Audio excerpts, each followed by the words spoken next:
Shivaratri. So, ఎలాంటి శివలింగాలకి పూజ చేయాలి?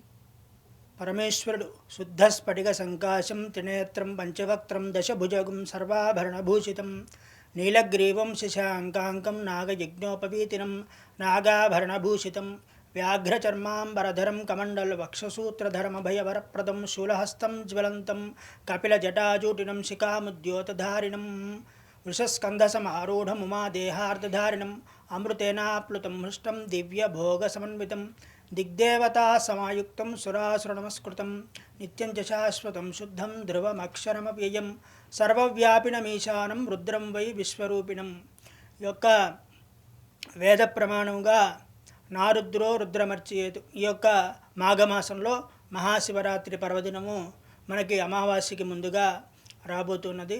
కావున మనం శివరాత్రికి శివారాధన అలాగే జాగరణ అనేటువంటి ముఖ్యమైనటువంటి కార్యక్రమంతో పాటు అలాగే శివారాధన కూడా మనం చేయడం జరుగుతున్నది. అయితే ఇప్పుడు మనం ఇంట్లో కూడా శివుణ్ణి ఆరాధన చేయాలనేటువంటి సంకల్పం మనకు ఉంటుంది. అదేవిధంగా మనం ఇంట్లో ఎటువంటి శివలింగాలను ఉంచుకోవాలి, మరకతమా స్ఫటికమా ఇటువంటి విగ్రహాలు ఉంచుకోవాలి అనేటువంటి సందేహము ఎంతోమందిలో ఉంటుంది.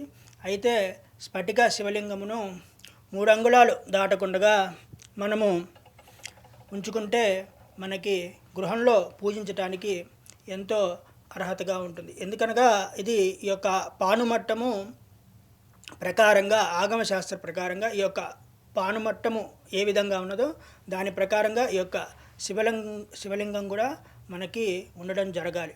అంటే ఎలాగో ఈ పానుమట్టము ఈ విధంగా శివలింగం ఇలా పెద్దగా అలాగా వికృతాకారంలో ఇప్పుడు లభిస్తూ ఉన్నాయి శివలింగాలు.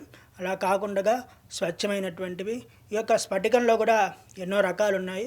అయితే ఉత్తమమైనటువంటి స్ఫటిక శివలింగాన్ని మనం ఈ యొక్క శివరాత్రి నుంచి మన గృహంలో ఉంచి పూజించుకోవటం ఎంతో మంచిది.